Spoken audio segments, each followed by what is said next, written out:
Good morning, my dear loving children, and welcome back to Vidyanagar Public Schools online class.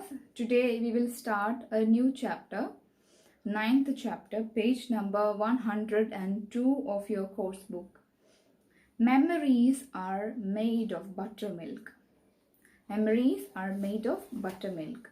Let's see who is the author of this particular story. Shobha Narayan. Shobha Narayan is actually an author and also a journalist. She writes about different subjects like food, travel, music and art for many publications. So she is the one who wrote this particular story. So the title itself says that it is some kind of memories that she had, maybe about her own self she will be talking about. Okay, let's see the story. My first memory of buttermilk is warmth and darkness. I must have been 5 or 6 years old. A pleasant swishing sound drew me to my grandmother's kitchen. My grandmother was sitting on the floor, her legs spread out and resting against the wall. Soft light came in through the window in front of her. Between her knees was a heavy mud pot. A tall wooden mat or butter churner was placed inside this pot.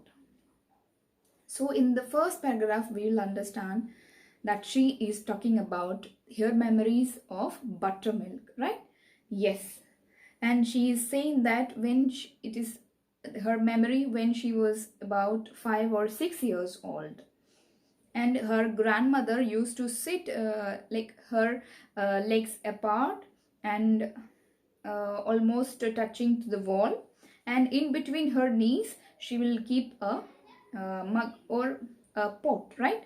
Inside that she will keep the churner. Churner means a machine that will separate the butter from the milk, right? Yes. I walked into the cool kitchen. My grandmother turned. Her beautiful face crinkled into a smile, but she did not say anything. She was quietly busy. She held the two ends of a rope that was coiled around the butter churner. They moved back and forth in a rhythm. My grandmother was both alert and relaxed. I had seen her in this position many times. So it is saying that her grandmother used to churn out butter from this milk most of the times. It is a usual scene for her.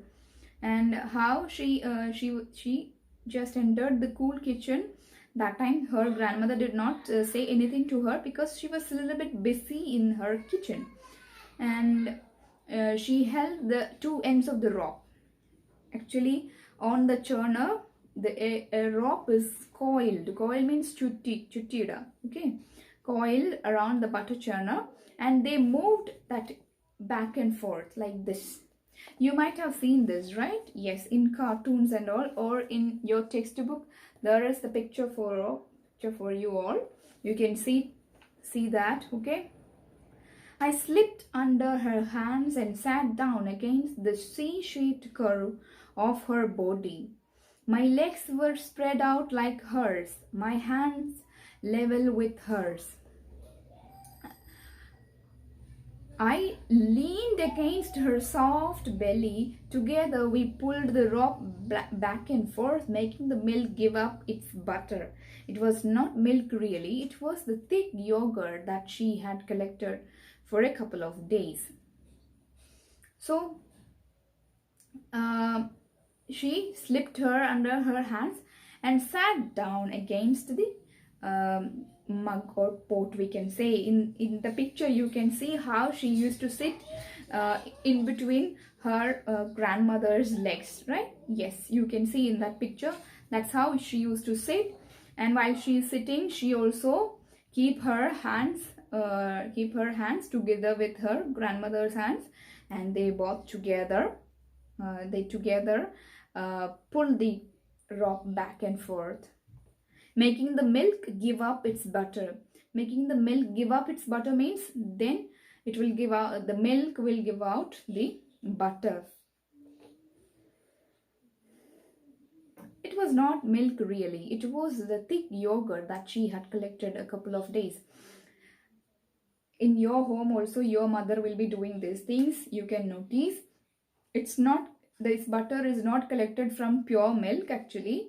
She will keep the balance milk into one glass, and she will again add the second day, third day, few days she will keep that yogurt, right? Yes, from that yogurt the grandmother creates or makes or churn out this butter.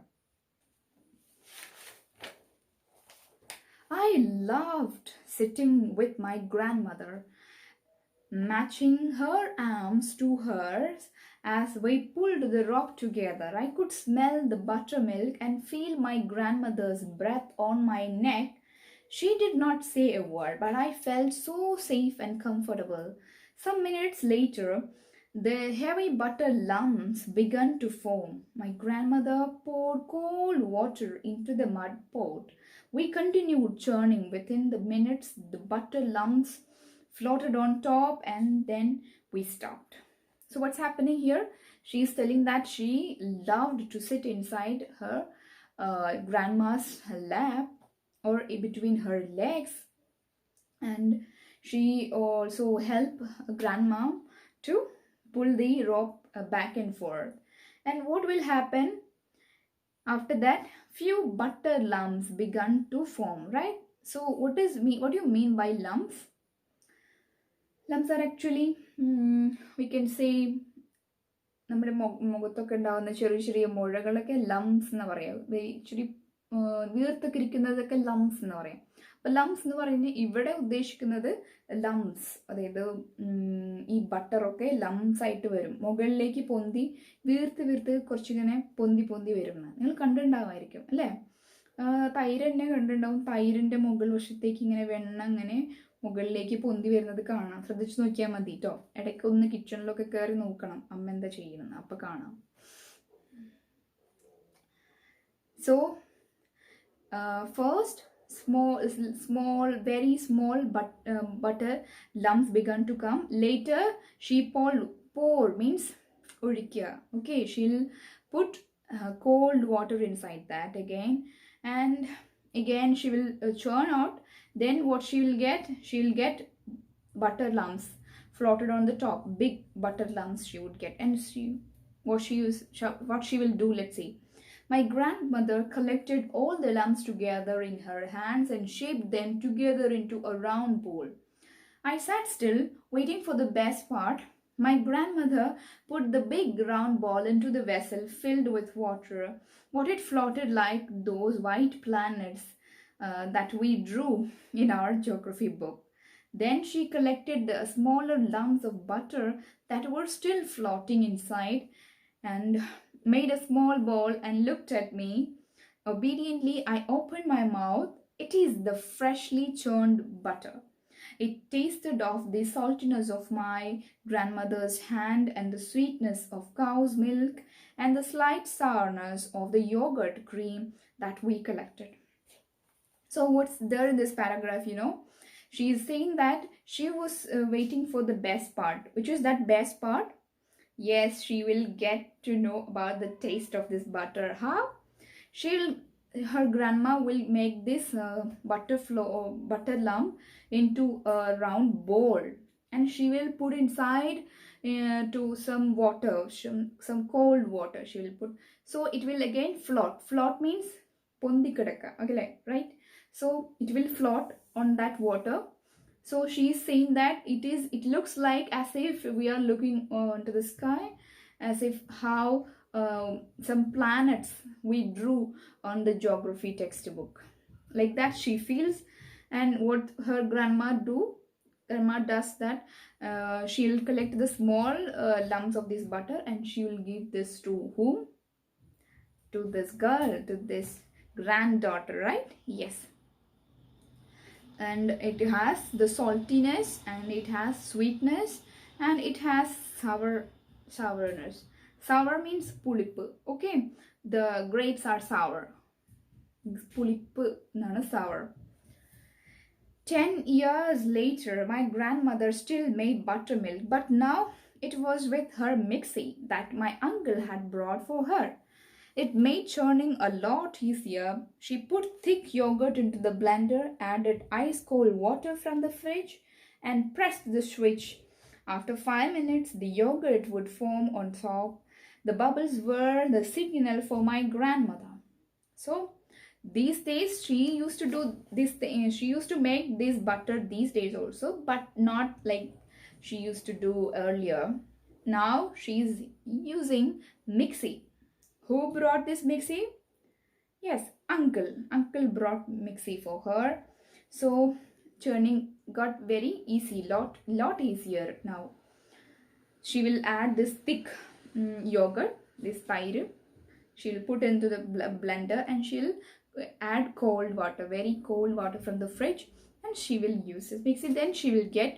Then she can see the foam, pada. സോപ്പൊക്കെ ഉപയോഗിക്കുമ്പോൾ ഫോമാണ്, പതയാണ്, മനസ്സിലായോ? ആ form ചെയ്യുന്നതായിട്ട് അവർക്ക് കാണാം. അപ്പോൾ അതിനെന്താ അർത്ഥം? Yes, it is now ready to become the lumps of butter. She added a little more water and pressed the switch again. Soon lumps of butter would form. She would collect the large lumps and form them as before into a large round bowl. The remaining lumps went into my mouth. They still tasted like a buttery heaven. So she will again add water. When the foam starts to come, she will again pour this cold water and she will use this mixie. Then what will happen? Soon these butter lumps starts to come, and she will collect the round ball, and the rest she the grandmother will put this to granddaughter's mouth. This is how, and she is saying that it is tasted like a buttery heaven. It's very, very tasty, she is saying. So here we stop. We will continue the story in our next class. So what's your homework? Not homework, we can say you must read this chapter twice. I request all of you to read the chapter very thoroughly, and we will see in the live session, and we can discuss the story a little bit more in the live. Okay, take care.